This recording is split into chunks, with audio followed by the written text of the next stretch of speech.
Okay everyone, I am back, and early in my video for the grocery haul I mentioned I was gonna do my roast in the pressure cooker, and I decided that I just don't want to stand over that pressure cooker and watch a pressure cooker today, so I'm gonna oven roast this instead.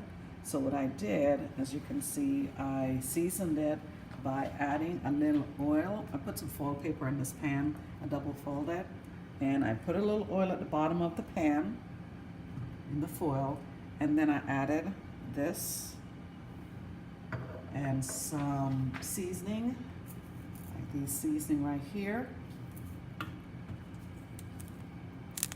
What I was doing was prepping it so I could roll it over and get all sides of the roast seasoned.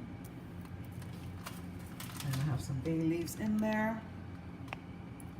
Okay, and I have some garlic powder. Garlic powder. I've got all that in there, and then I kind of, had the juices all over. I did put on the fat part a little bit of some crushed peppers. I don't want it all over in there, just the fat part.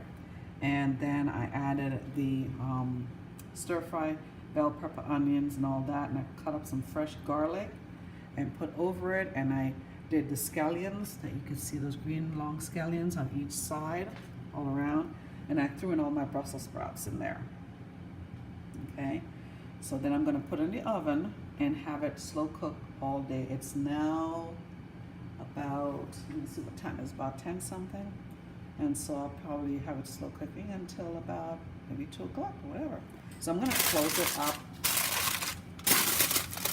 All the juice is soaking. I'm not going to kind of leave it open like that.